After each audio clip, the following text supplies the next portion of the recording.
Le titre du message, c'est « En l'absence d'un pasteur ». En l'absence d'un pasteur.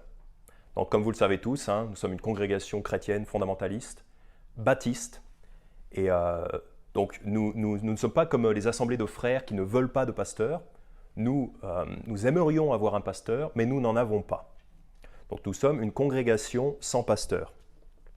Donc on va voir un petit peu qu'est-ce qu'il faut en penser, peut-être comment on peut réagir à ça, qu'est-ce qu'on peut attendre, qu'est-ce qu'il faut penser, qu'est-ce qu'il faut faire en l'absence d'un pasteur. Donc tout d'abord, j'aimerais que vous tourniez dans Actes chapitre 11, si vous le voulez bien. Actes chapitre 11. Donc tout d'abord, en guise d'introduction, je voulais dire que cette situation n'est pas anormale. Voilà. On est une congrégation sans pasteur, mais ce n'est pas quelque chose de monstrueux, comme si c'était quelque chose qui ne pouvait pas exister. Cette situation n'est pas anormale, bien que ce soit une situation difficile. Acte 11, commençant à lire au verset 19. Ceux qui avaient été dispersés par la persécution arrivée à l'occasion d'Étienne passèrent jusqu'en Phénicie, en Chypre et à Antioche, ne prêchant la parole à personne qu'aux Juifs seulement. Mais quelques-uns d'entre eux, qui étaient des hommes de Chypre et de Cyrène, étant entrés dans Antioche, parlèrent aux Grecs, leur prêchant le Seigneur Jésus. Donc là, on voit une situation intéressante, c'est que dans les débuts de l'Église, donc les chrétiens de Jérusalem ne prêchaient, donc ceux qui avaient été déportés donc, dans ces pays de Phénicie, Chypre et Antioche, ils ne prêchaient qu'aux Juifs. Mais à côté de ça, au verset 20, quelques-uns d'entre eux, qui étaient des hommes de Chypre et de Cyrène, étant entrés dans Antioche, parlèrent aux Grecs, leur prêchant le Seigneur Jésus. Verset 21, « Et la main du Seigneur était avec eux, et un grand nombre crurent et se convertirent au Seigneur. » Donc en fait, au départ, ils pensaient qu'il ne fallait prêcher qu'aux Juifs, ou alors peut-être qu'ils étaient peut-être un peu racistes, ou peut-être timides, ils n'osaient pas trop prêcher aux Grecs, mais on voit au verset 21 qu'un grand nombre de Grecs croient et se convertit. J'aime dresser un parallèle entre cette histoire et notre histoire, puisque nous sommes principalement des francophones, bien que chacun d'entre nous qui avons écouté le pasteur Anderson, nous soyons bilingues, mais nous sommes plutôt majoritairement francophones. On est un petit peu comme ces Grecs qui ont été convertis de façon un petit peu inattendue. Parce qu'au départ, évidemment, le pasteur Anderson s'adresse à des anglophones, puisque c'est des prédications en anglais. Mais on arrive là un petit peu comme des convertis à côté, un petit peu inattendus, des croyants, on va dire, spontanés, dont probablement le pasteur Anderson, quand il commençait son ministère, ne s'attendait pas à susciter un groupe de francophones dans un pays à l'autre bout de l'océan. Et pourtant, nous sommes ici. Acte 14, donc on peut tourner quelques pages, Acte 14. Donc nous existons, on n'a pas de pasteur, nous n'avons pas de pasteur, ce n'est pas idéal, mais nous existons. Alors, il faut bien faire quelque chose avec cette situation. Acte 14, pardon, non, dans Acte 11, excusez-moi, Acte 11, on avait lu le verset 21, « Et la main du Seigneur était avec eux, et un grand nombre crurent et se convertirent au Seigneur. » Donc on voit qu'il y a beaucoup de convertis chez les Grecs, donc chez les étrangers, ou chez les francophones, voilà. Verset 22, « Or, le bruit en vint aux oreilles de l'église de Jérusalem, et ils envoyèrent Barnabas pour passer jusqu'à Antioche. Lorsqu'il fut arrivé, et qu'il eut vu la grâce de Dieu, il s'en réjouit, et les exhorta tous à demeurer attachés au Seigneur avec un cœur ferme. » Donc je suis certain que les gens qui nous influencent, les pasteurs qui nous influencent depuis l'autre côté de l'Atlantique, les pasteurs anglophones, le pasteur Anderson, le pasteur Jiménez et d'autres hommes de Dieu, je suis certain qu'ils se réjouissent de savoir qu'il y a un groupe ici en Suisse. Et l'idéal, donc, ce serait que, comme au verset 22, qu'il nous envoie quelqu'un, puisqu'au verset 22, on voit que l'église de Jérusalem envoie Barnabas à Antioche. Donc ce serait l'idéal, et on peut prier pour ça, donc ça pourrait être un petit peu mon premier point. Nous pouvons prier, et nous devrions prier, pour que des responsables, et en particulier un pasteur, nous soient envoyés. C'est une chose que nous pouvons faire, que nous devrions faire. Ce serait un scénario idéal. Donc maintenant, Acte 14, verset 21. « Et après avoir prêché l'évangile dans cette ville-là, et y ayant enseigné plusieurs, ils retournèrent à Lystra et à Iconium et Antioche, confirmant les âmes des disciples et les exhortant à persévérer dans la foi, et leur représentant que c'est par beaucoup de tribulations qu'il nous faut entrer dans le royaume de Dieu. Et après leur avoir établi des anciens dans chaque église et avoir prié avec jeûne, ils les recommandèrent au Seigneur en qui ils avaient cru. Donc là, on voit aussi une situation qu'on aimerait bien avoir, c'est que au verset 22, on aimerait bien avoir quelqu'un qui vienne nous confirmer nos âmes, c'est-à-dire quelqu'un, par exemple, on n'ose pas espérer que le pasteur Anderson vienne nous rendre visite pour nous exhorter et tout ça, pourquoi pas? Ou peut-être un de ces évangélistes, un de ces hommes, un des hommes du pasteur Anderson peut-être. Ce serait un scénario idéal. Mais ce qui est intéressant de noter, c'est qu'au verset 23, il est dit « Et après leur avoir établi des anciens dans chaque église ». Donc en fait, ça veut dire qu'il y avait déjà des églises avant qu'il y ait des anciens. Parce que ce qui est dit ici, c'est que les apôtres établissent des anciens, donc des pasteurs, des responsables, dans chaque église. Et parce que peut-être vous avez pu vous poser la question, est-ce que c'est légitime de s'appeler, nous, enfin notre groupe, de s'appeler une église? Est-ce que c'est légitime de s'appeler une église? Eh bien, je pense que oui, car d'après ce verset, donc, ils leur établissent des anciens dans chaque église. C'est-à-dire qu'il y avait des églises avant qu'il y ait des anciens. Donc je pense que nous pouvons nous appeler une église, puisque nous sommes un rassemblement de chrétiens, donc on se réunit au nom du Seigneur Jésus pour faire le travail du Seigneur Jésus. Donc pourquoi pas s'appeler une église, même si nous n'avons pas de pasteur. Nous sommes une église, nous sommes légitimes, nous avons notre raison d'être. Et ce que ce verset nous montre aussi, c'est que ces choses existent. Ces choses existaient même à l'époque du début du Nouveau Testament. Des églises sans pasteur existaient déjà. Tite chapitre 1, versets 4 et 5. Donc on a la même idée. Tite chapitre 1, versets 4 et 5. À Tite, mon propre fils dans la commune foi, grâce, miséricorde et paix de la part de Dieu le Père et du Seigneur Jésus-Christ, notre Sauveur. La raison pour laquelle je t'ai laissé en Crète, c'est afin que tu achèves de mettre en ordre ce qui reste à régler et que tu ordonnes des anciens dans chaque ville, comme je t'avais appointé.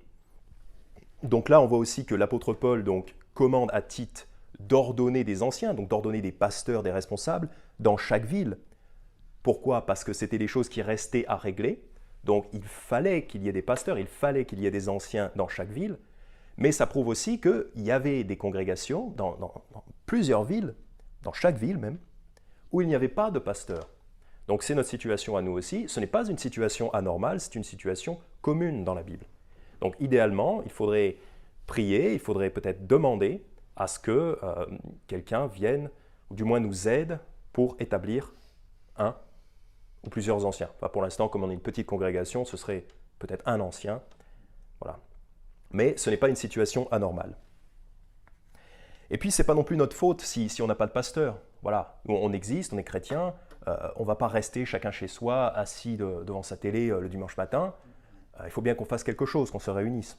Voilà. Même si on n'a pas de pasteur, ce n'est pas idéal, mais pourtant, on est là, il faut travailler. Éphésiens 4, verset 11, je vais juste le lire. Éphésiens 4, verset 11. « Et il a donné aux uns des apôtres, aux autres des prophètes, aux autres des évangélistes et aux autres des pasteurs et enseignants. » En fait, ce qu'on peut voir ici, c'est que tout le monde n'a pas un pasteur. Tout le monde n'a pas nécessairement un pasteur. Donc il y en a qui ont des apôtres, il y en a qui ont des prophètes, il y en a qui ont des évangélistes, il y en a qui ont des pasteurs et enseignants. Ceux-là, ils sont privilégiés quelque part, ils ont un pasteur. Ce n'est pas tout le monde qui a un pasteur, c'est un don de Dieu, ce n'est pas automatique et nécessaire. Donc notre groupe peut se nommer une église, on peut se nommer nous-mêmes une église, sans pasteur. On n'est pas non plus une église dite de frères, qui refuse les pasteurs, parce qu'au contraire, on veut un pasteur. On n'est pas une église de frères qui refuse les pasteurs, mais on est une église sans pasteur. Voilà. Toutefois, cette situation est une situation dangereuse. Donc, Deutéronome chapitre 31. Deutéronome chapitre 31. Donc certes, c'est une situation qui existe, et qui doit fonctionner. Enfin, il faut qu'on fasse fonctionner cette situation. On ne peut pas s'empêcher d'exister. Mais c'est une situation dangereuse. Deutéronome 31, verset 15 à 21. Donc là, Moïse va bientôt être rappelé à Dieu, il va bientôt mourir. Donc l'Éternel lui donne ses dernières instructions. Deutéronome 31, verset 15. « Et l'Éternel apparut dans le tabernacle, dans une colonne de nuée, et la colonne de nuée s'arrêta à l'entrée du tabernacle. Et l'Éternel dit à Moïse, « Voici, tu vas être couché avec tes pères, et ce peuple se lèvera et se prostituera après les dieux étrangers qui seront au milieu de lui, au pays où il va. » Donc en fait, Dieu sait déjà que ça va être n'importe quoi quand Moïse va mourir. Dieu le savait déjà. « Et il m'abandonnera, et il enfreindra mon alliance que j'ai traitée avec lui. » Donc il n'y aura pas de surprise quand, dans tout le déroulement de l'histoire d'Israël, qu'ils vont être absolument rebelles. Verset 17. « En ce jour-là, ma colère s'allumera contre lui, je les abandonnerai, je cacherai d'eux ma face, et il sera exposé à être dévoré, et il souffrira des maux nombreux et des angoisses. Et il dira en ce jour-là, n'est-ce pas parce que mon Dieu n'est plus au milieu de moi que je souffre ces maux ? Mais moi, je cacherai entièrement ma face en ce jour-là, à cause de tout le mal qu'il aura fait, parce qu'il se sera détourné vers d'autres dieux. » Verset 19. « Maintenant donc, écrivez ce cantique, enseigne-le aux enfants d'Israël, mets-le dans leur bouche, afin que ce cantique me serve de témoin contre les enfants d'Israël. Car j'introduirai ce peuple dans le pays au sujet duquel j'ai fait serment à ses pères, pays où coule le lait et le miel, et il mangera et sera rassasié et engraissé, puis il se détournera vers d'autres dieux, et il les servira, il me méprisera, et il enfreindra mon alliance. Et il arrivera, quand il souffrira des maux et des angoisses, que ce cantique déposera comme témoin contre lui, parce qu'il ne sera point oublié de la bouche de sa postérité. Car je connais sa nature, ce qu'il fait aujourd'hui, avant que je l'introduise au pays que j'ai juré de lui donner. » Donc la clé, elle est là, car je connais sa nature. Donc Dieu connaît la nature humaine, en particulier donc les Israélites, qui avaient probablement une faible proportion parmi eux de gens qui étaient vraiment sauvés. Nous sommes des chrétiens, donc la grande majorité, j'espère que chacun d'entre nous, mais la grande majorité d'entre nous, nous sommes sauvés. Mais malgré ça, nous avons quand même encore la nature humaine, la chair.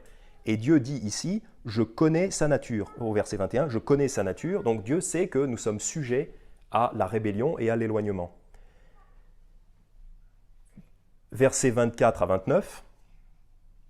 « Et quand Moïse eut achevé d'écrire les paroles de cette loi sur un livre, jusqu'à la fin, il fit ce commandement aux Lévites qui portaient l'arche de l'alliance de l'Éternel et leur dit, « Prenez ce livre de la loi et mettez-le à côté de l'arche de l'alliance de l'Éternel votre Dieu, et il sera là comme témoin contre toi. Car je connais ta rébellion et ton cou roide. Voici, pendant que je suis encore aujourd'hui vivant avec vous, vous avez été rebelles contre l'Éternel. Combien plus le serez-vous après ma mort ?» Donc Moïse, il a déjà vu que les Israélites étaient difficiles à conduire quand il était présent. Mais à combien plus forte raison seront-ils rebelles et iront-ils n'importe où quand Moïse ne sera plus là? Et pour nous, l'application, c'est que notre nature humaine fait que si on n'a pas un leader qui est présent pour prendre des responsabilités et pour guider le groupe, on a un fort risque de s'écarter, de se rebeller et de faire n'importe quoi. Verset 28. « Faites assembler vers moi tous les anciens de vos tribus et vos officiers, et je prononcerai ces paroles à leurs oreilles, et je prendrai à témoin contre eux le ciel et la terre. Car je sais qu'après ma mort, vous ne manquerez pas de vous corrompre et de vous détourner de la voie que je vous ai prescrite, et que le malheur vous arrivera dans les jours à venir, parce que vous ferez ce qui est mal aux yeux de l'Éternel, en l'irritant par les œuvres de vos mains. » Donc, on n'est pas Israël, on est différent, parce qu'on est des chrétiens, donc normalement on est tous sauvés, du moins la grande majorité d'entre nous. Mais quand même, à cause de notre nature humaine, nous sommes sujets à l'éloignement, et d'autant plus que nous n'avons pas de pasteur. Et Moïse le savait. Dieu et Moïse le savaient. Et on le voit pour Israël, évidemment, dans le livre des juges, et dans les livres des rois, c'est rébellion après rébellion. Et les seuls moments où ils se conduisent bien, c'est quand Dieu leur donne un juge ou un roi qui est un homme correct et un homme de foi, un homme fort dans la foi. C'est les seuls moments où le peuple se conduit bien. Donc c'est une situation dangereuse, ce n'est pas une situation très, très enviable ou très confortable de ne pas avoir de pasteur. Cependant, nous ne sommes pas complètement sans aide. Psaume 77, verset 20. Psaume 77, verset 20. Donc il ne faut pas non plus croire que nous sommes condamnés, que nous sommes sans ressources. Psaume 77, verset 20. En fait, le psaume 77 retrace l'épopée des enfants d'Israël dans le désert, et en particulier leur passage au travers de la mer Rouge. Donc psaume 77, verset 16. « Les eaux te virent, ô Dieu, les eaux te virent, elles tremblèrent, même les abîmes s'émurent. Les nus se répandirent en eau, les nuages tonnèrent, les traits aussi volèrent çà et là. Ton tonnerre gronda dans le tourbillon, les éclairs brillèrent sur le monde, la terre s'émut et trembla. Tu as fait ton chemin dans la mer. » Donc là, c'est quand il a séparé la mer pour laisser passer le peuple d'Israël. « Tu as fait ton chemin dans la mer, tes sentiers dans les grandes eaux, et tes traces n'ont point été connues. Tu as conduit ton peuple comme un troupeau par la main de Moïse et d'Aaron. » Donc, s'il y avait un homme, s'il y avait Moïse pour conduire le peuple d'Israël, il ne faut pas oublier que c'est l'Éternel qui conduisait son peuple par la main de Moïse. Donc, certes, un pasteur, un homme, un responsable pour diriger le groupe, c'est une chose essentielle. Mais il ne faut pas oublier que l'Éternel conduit son troupeau. Donc, la situation n'est pas non plus désespérée. Alors, que peut-il arriver? Quelles sont les situations qui peuvent nous arriver sans pasteur, en l'absence d'un pasteur? Et que faire? J'ai relevé trois choses qui pourraient donc arriver, trois catégories de situations qui pourraient arriver. Premièrement, un frère pourrait vouloir s'élever au-dessus des autres. Parce que être pasteur, être ordonné, ce n'est pas rien, cela ne s'improvise pas et ce n'est pas n'importe qui peut être pasteur. Il y a un danger, il pourrait y avoir un frère ou même une sœur, mais là ce serait encore pire. Mais il pourrait y avoir surtout un frère qui aurait peut-être envie de faire oui, voilà, votez pour moi, c'est moi le chef, on va faire mon agenda, on va écouter mon programme, etc. Il en est parlé en 3 Jean. Donc si vous voulez regarder dans 3 Jean, 3e épître de Jean, donc quelqu'un qui veut s'élever au-dessus des autres. Ça pourrait arriver. Et en fait, il faut que chacun s'examine, hein, homme ou femme. Hein, voilà. Il faut que chacun s'examine. Est-ce qu'on n'a pas ces tendances en nous? Oui, certainement, on a ces tendances en nous. C'est l'orgueil, etc. Donc que chacun s'examine. 3 Jean, chapitre 1, verset 9. 3 Jean, chapitre 1. Seul chapitre. Verset 9. J'ai écrit à l'Église. Donc Jean écrit à l'Église parce qu'il n'est pas là. Okay, donc c'est ça qui nous concerne, c'est le sujet. L'apôtre n'est pas là, donc il écrit à l'Église. J'ai écrit à l'Église, mais Diotrephe, qui aime à avoir la prééminence parmi eux, ne nous reçoit point. Donc si Jean était présent, cet homme Diotrephe n'aurait probablement pas osé vouloir s'élever, etc. Mais vu que Jean n'est pas là, il y en a un qui essaye de devenir le chef, quoi, pour qu'on fasse son programme. Et donc comme on n'a pas de pasteur, évidemment, ça pourrait nous arriver aussi. Verset 10, « C'est pourquoi, si je viens, je lui rappellerai les œuvres qu'il fait, en tenant des discours malins contre nous, et que, ne se contentant pas de cela, il ne reçoit pas lui-même les frères, mais empêche ceux qui veulent les recevoir et les chasse de l'Église. » Donc là, c'est quelqu'un, en fait, qui tient des discours malins contre nous, et le « nous » dont il est question ici, je pense que c'est les apôtres. Donc bon, de nos jours, il n'y a plus d'apôtres, mais ça pourrait être quelqu'un qui va tenir des discours malins contre le pasteur Anderson ou le pasteur Jiménez, par exemple. Ou quelqu'un qui va tenter d'introduire des doctrines qui lui sont propres, qui sont contraires à la Bible. Parce qu'en fait, le « nous » dont il est question ici, c'est les apôtres, donc ce sont en fait les épîtres du Nouveau Testament. Donc ce serait quelqu'un qui voudrait s'élever et être un petit peu le chef pour introduire des doctrines non bibliques, grosso modo. Il critique l'autorité des apôtres, il veut faire bande à part, en fait il veut faire sa petite église, sa petite dictature pour lui. Voilà, c'est un petit chef. Donc que faire pour prévenir ce genre de situation? Que faire pour se défendre de ce genre de situation? Luc chapitre 22. Donc que faire pour se défendre de quelqu'un qui voudrait s'élever au-dessus des autres? Parce que c'est un problème. En l'absence d'un pasteur, c'est un problème. Luc chapitre 22, verset 24. Il arriva aussi une contestation entre eux sur celui d'entre eux qui serait estimé le plus grand. Mais il leur dit, « Les rois des gentils exercent leur domination sur eux, et ceux qui exercent leur autorité sur eux sont appelés bienfaiteurs. Mais il n'en sera point ainsi de vous. mais que le plus grand parmi vous soit comme le plus jeune, et celui qui gouverne comme celui qui sert. Car lequel est le plus grand? Celui qui est à table ou celui qui sert? N'est-ce pas celui qui est à table? Oui, parce que celui qui est à table, c'est le maître. Donc c'est celui qu'on va servir. Donc il est plus grand, il est plus honorable. Il est plus honoré, plus honorable. Mais cependant, je suis au milieu de vous comme celui qui sert. Donc ça, c'est ce que dit le Seigneur Jésus. Le Seigneur Jésus était au milieu des apôtres comme un serviteur pour ses apôtres. Même on le voit quand il leur lave les pieds, il va jusqu'à leur laver les pieds. Donc, si quelqu'un parmi nous sentait venir en lui des velléités de devenir le chef, par orgueil, il faudrait que cette personne-là s'examine. Est-ce que j'ai envie de faire ça? Est-ce que j'ai envie d'être celui qui sert? Parce qu'en vérité, la personne qui devrait être la plus estimée et la plus suivie parmi nous serait la personne qui devrait être la personne qui sert le plus les autres, la personne qui se dévoue le plus aux autres, aux frères et sœurs. Donc, est-ce que si quelqu'un a envie d'être le chef, posez-vous la question, si vous voulez être le chef, est-ce que j'ai envie de servir les autres? Est-ce que j'ai vraiment envie de servir les autres?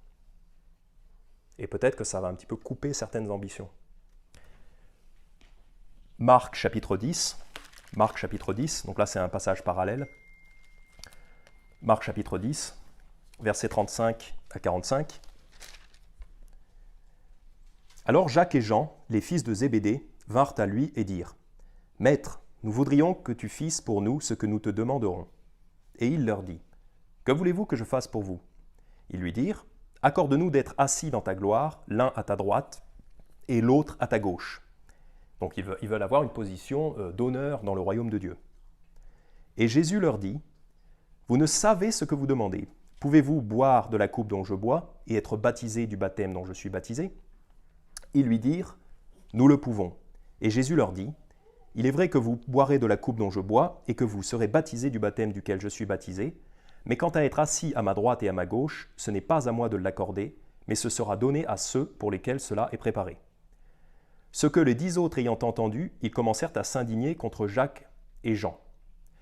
Mais Jésus, les ayant appelés, leur dit : Vous savez que ceux qu'on regarde comme les chefs des gentils les maîtrisent, et que les grands exercent leur autorité sur eux. Donc on a vu ça en Luc 22 aussi. Les gentils, c'est-à-dire les non-convertis, les chefs des non-convertis, les rois et tout ça, ils exercent une domination, ils exercent un contrôle sur leurs subordonnés.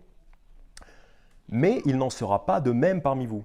Au contraire, quiconque voudra être grand parmi vous sera votre serviteur. Donc là, même concept, si vous voulez être honoré, si vous voulez être considéré comme quelqu'un de recommandable, comme quelqu'un que l'on peut suivre, sur qui on puisse prendre exemple, eh bien, il faut être le serviteur. Verset 44, « Et quiconque voudra être le premier d'entre vous sera le serviteur de tous. » Voilà, le serviteur de tous. Si quelqu'un veut être le chef, eh bien, il faut qu'il commence par servir tous, tout le monde, tous les frères et sœurs. Et c'est intéressant de noter aussi ici que le Seigneur Jésus ne décourage pas cette envie d'ambition. Le Seigneur Jésus ne décourage pas d'avoir l'ambition d'être grand dans le royaume de Dieu, mais il nous dit, ça ne va pas se passer comme dans le monde, ça ne va pas se passer comme parmi les nations qui, eux, pour être le plus grand, ils dominent, voilà, ils soumettent les autres. Chez nous, ce n'est pas pareil. Chez nous, le plus grand, c'est celui qui est le plus soumis aux autres. C'est celui qui se donne le plus en serviteur. Donc ça fait réfléchir un petit peu. Ça, c'est vraiment les bases de la vie chrétienne. Donc, et aussi pour chacun d'entre nous, si on voulait trouver quelqu'un parmi nous comme exemple, comme chef, eh bien, il faudrait se demander, est-ce que cette personne à laquelle je pense, est-ce que cette personne sert? Si oui, alors je peux considérer cette personne comme un exemple, comme quelqu'un qui peut avoir de l'influence sur moi. Si non, si c'est une personne qui ne sert pas, alors ce n'est pas une personne que je dois considérer comme devant avoir de l'influence sur moi. Voilà, chacun peut un petit peu choisir chacun doit choisir correctement qui il va suivre. Et on doit suivre ceux qui servent. Philippiens 2, versets 19 à 22. Philippiens 2, versets 19 à 22.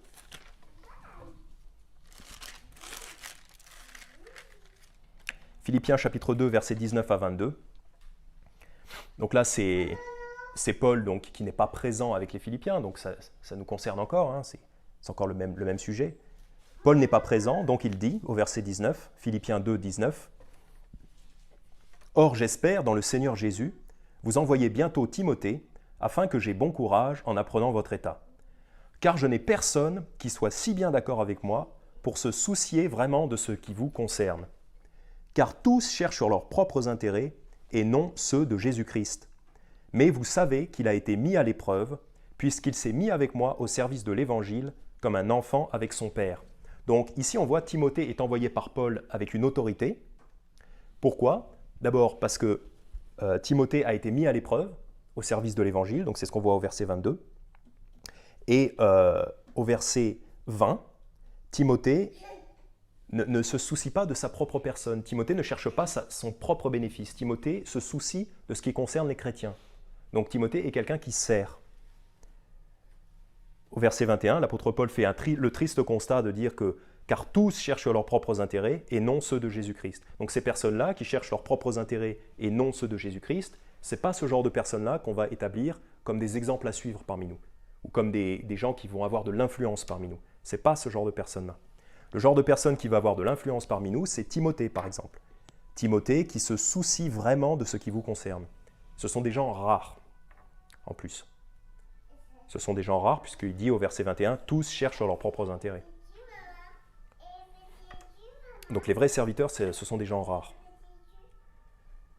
Philippiens 2, versets 3 et 4, c'est très classique, mais c'est toujours bon de le revoir. Philippiens 2, versets 3 et 4, « Ne faites rien par contestation ni par vaine gloire ».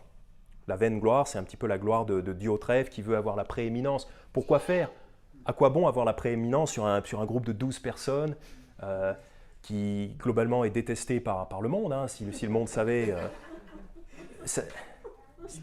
C'est quoi l'intérêt d'être adulé par 12 personnes comme ça dans un soubassement, très bon soubassement, très bon soubassement, hein, pas de problème. Mais on se réunit quand même dans une cave, quoi, presque, sans vouloir dénigrer la cave. Mais voilà, c'est de la vaine gloire. Si l'un d'entre nous voulait s'élever dans un petit groupe comme ça, c'est vraiment vain comme gloire. Si vous voulez la gloire, allez chanter sur la scène de je ne sais pas quoi. Ne faites rien par contestation ni par vaine gloire, mais que chacun de vous regarde les autres par humilité, comme plus excellents que lui-même. Voilà, que chacun de vous regarde les autres par humilité comme plus excellents que lui-même, parce que c'est un problème d'orgueil en fait.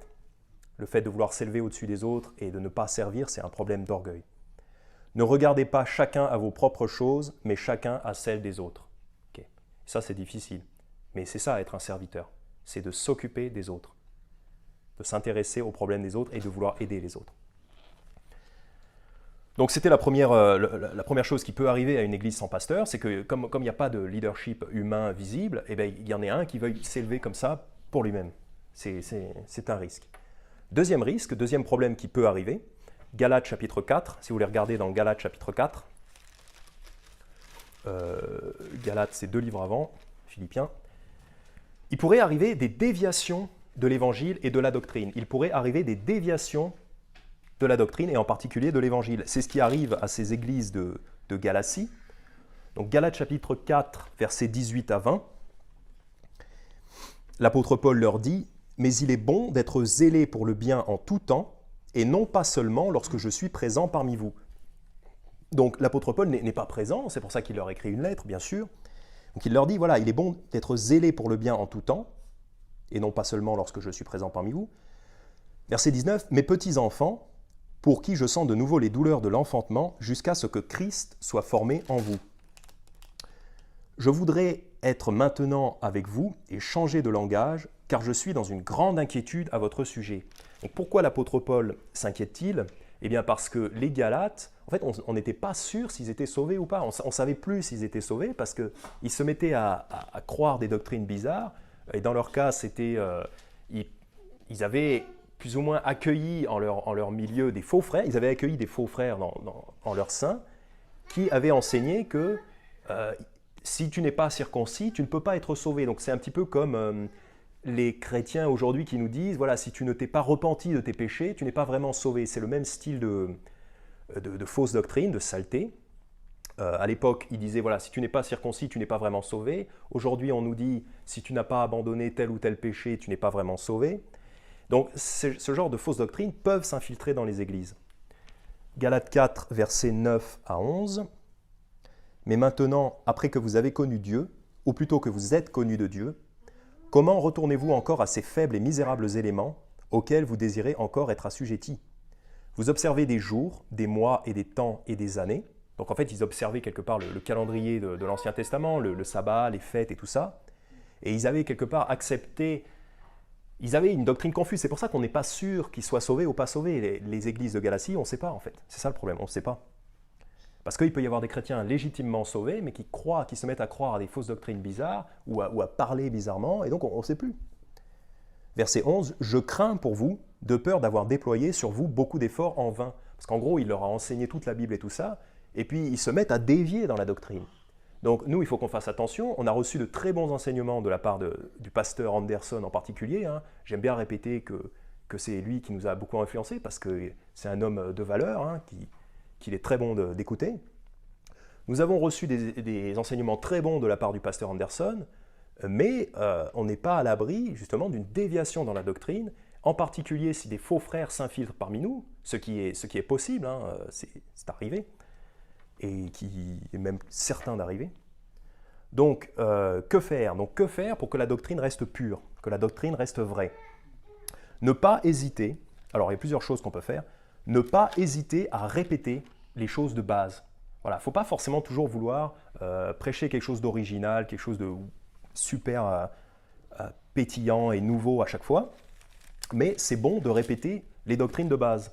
En 2 Pierre chapitre 1, versets 12 à 15, 2 Pierre chapitre 1, versets 12 à 15, donc les frères qui prêchent, hein, n'hésitez pas à répéter les doctrines de base, n'ayez pas peur, même si vous pensez que tout le monde connaît les doctrines de base, peut-être pas. Ça se trouve, il y en a parmi nous qui ont besoin qu'on leur répète les doctrines de base, ou même qu'on leur dise les doctrines de base. Parce que peut-être qu'il y a parmi nous des gens, déjà peut-être qui ne seraient pas sauvés, c'est possible, et qui connaissent mal les doctrines de base. Donc il ne faut pas hésiter à répéter ces doctrines. Même si elles nous paraîtraient peut-être un peu trop simples. Mais non, non, non, c'est toujours valable. 2 Pierre chapitre 1, versets 12 à 15. 2 Pierre chapitre 1, versets 12 à 15. « C'est pourquoi je ne négligerai pas de toujours vous remémorer ces choses, quoique vous les sachiez, et que vous soyez affermis dans la vérité présente.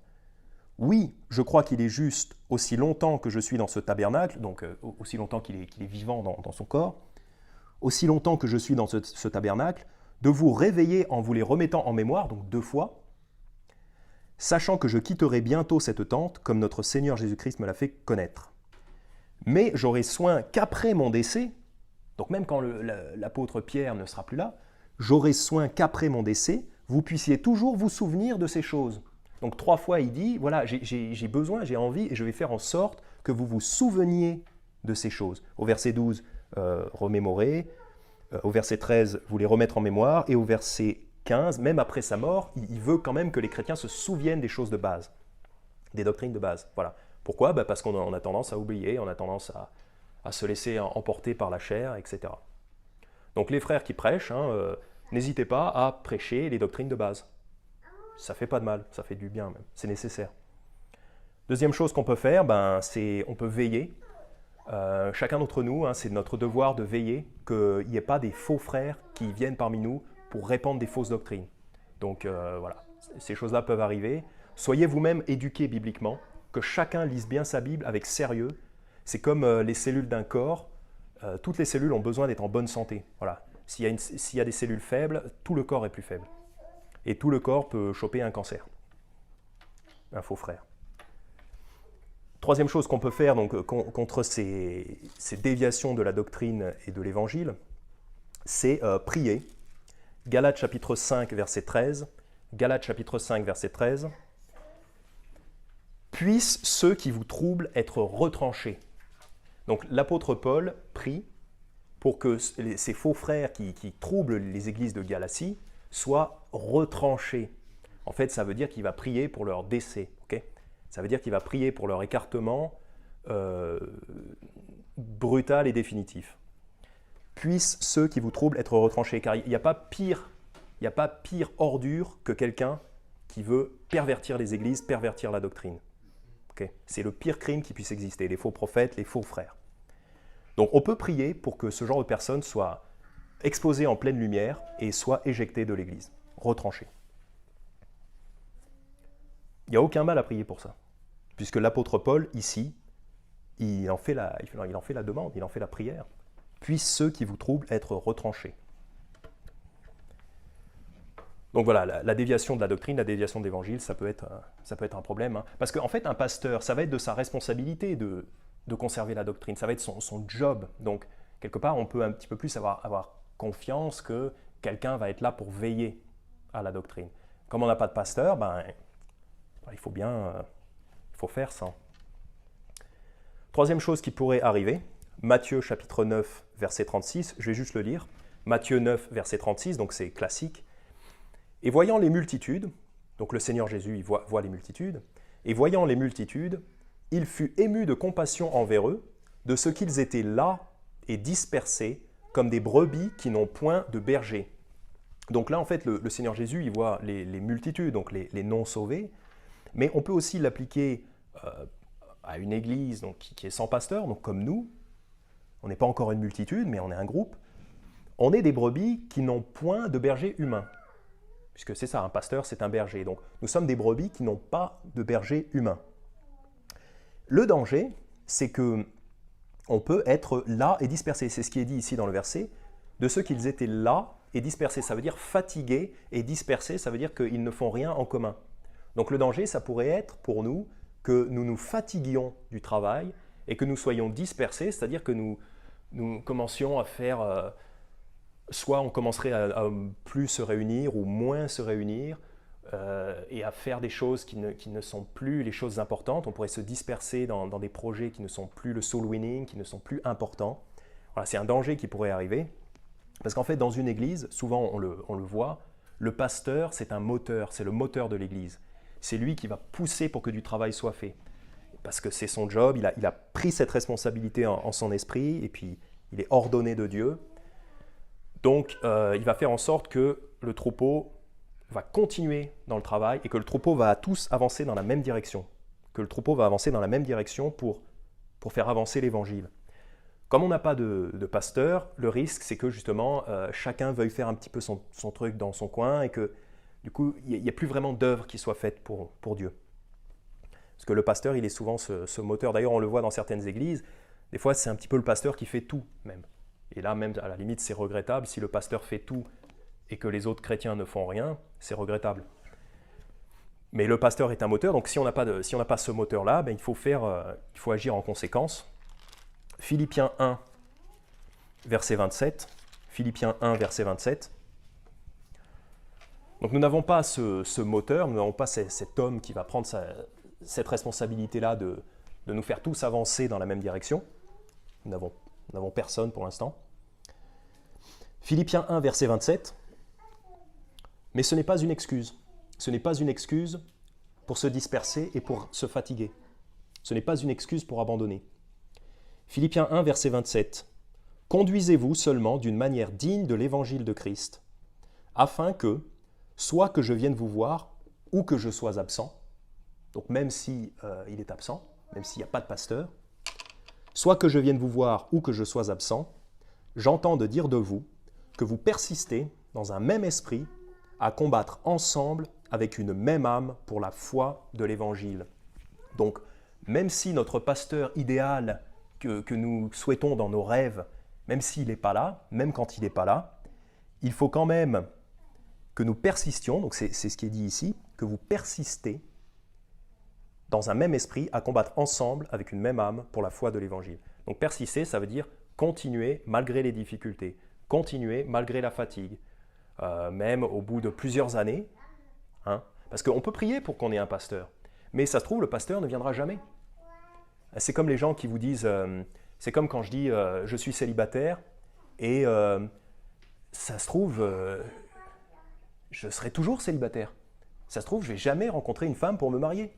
Et il y a des gens qui me disent « Non, t'inquiète pas, elle va arriver et tout ça. » Mais et si elle n'arrive jamais? C'est cette femme idéale qui qui est dans un monde de rêve, si elle arrive jamais, qu'est-ce que je fais, moi? Qu'est-ce que je fais? Ok, merci.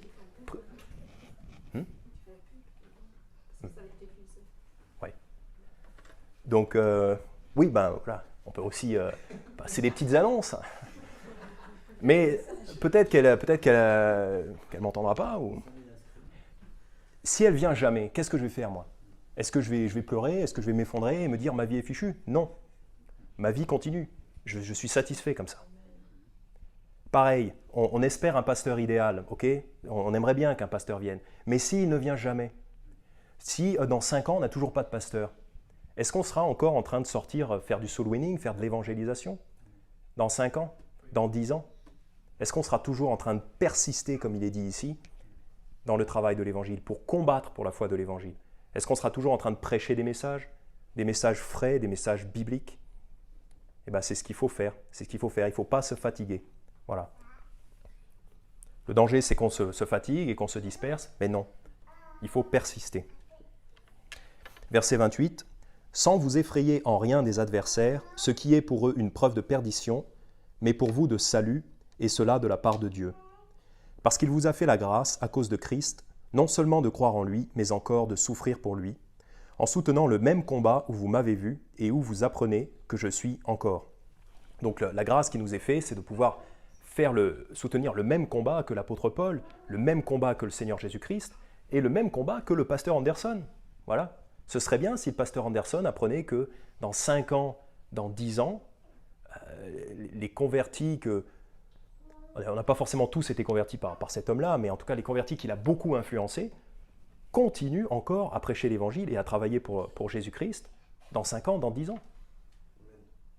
Ce serait souhaitable qu'on soutienne ce combat encore pendant des années sans se fatiguer. Et voilà, parce que ça se trouve, il n'y aura jamais de pasteur ici. Il faudra bien pourtant qu'on travaille en conséquence. Moi, je ne compte pas arrêter de travailler pour Dieu, parce que si on ne travaille plus pour Dieu, notre vie, elle ne sert à rien. Voilà. Donc même sans pasteur, il faut trouver le moyen de travailler pour Dieu. Philippiens 2, versets 12 à 16, puis on va conclure là-dessus. Philippiens 2, versets 12 à 16. « Ainsi, mes bien-aimés, comme vous avez toujours obéi, non seulement comme en ma présence, mais plus encore maintenant en mon absence. » Donc il dit aux Philippiens, il les félicite d'avoir toujours bien obéi à ses commandements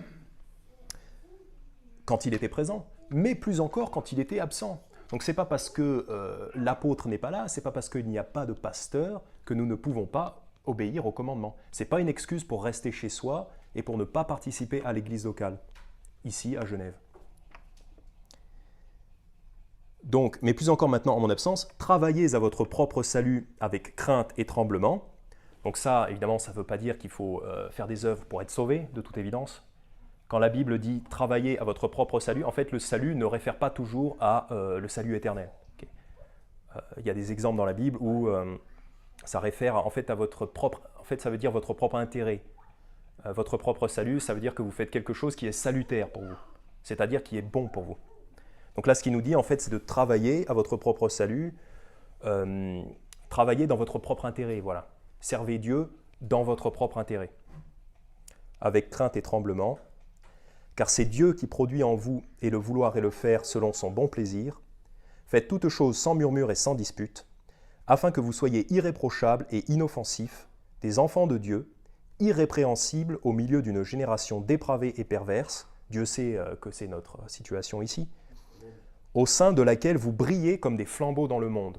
Donc on est dans une génération dépravée et perverse, si ça n'a jamais existé, c'est maintenant. Mais pourtant, nous pouvons quand même briller comme des lumières, comme des flambeaux dans le monde, malgré, bien que ce soit une génération perverse. Verset 16, « Y portant la parole de vie, en sorte qu'au jour de Christ, je puisse me glorifier de n'avoir point couru en vain, ni travaillé en vain. » Là, il les exhorte à porter la parole de vie, donc à prêcher l'évangile à toute créature. Pourquoi? En sorte qu'au jour de Christ, je puisse me glorifier de n'avoir point couru en vain, ni travaillé en vain. Si on arrête de prêcher l'évangile, si on arrête de prêcher toute doctrine, eh bien, les gens qui nous ont enseigné ces choses, ça aura été un peu comme s'ils avaient travaillé en vain. Parce que ça voudra dire que l'évangile s'arrête avec nous et qu'on ne le propage pas plus. C'est ce que dit l'apôtre Paul ici. Il ne veut pas avoir couru en vain ni travaillé en vain. Il ne veut pas leur avoir enseigné toutes ces choses-là pour rien. Il veut que ça serve à quelque chose. Et pour que ça serve à quelque chose, pour que le ministère des hommes qui nous ont enseigné toutes ces bonnes choses puisse être valorisé et puisse servir à quelque chose, il faut que nous persistions, il faut que nous continuions à travailler, malgré l'absence d'un pasteur. Voilà. Conclusion.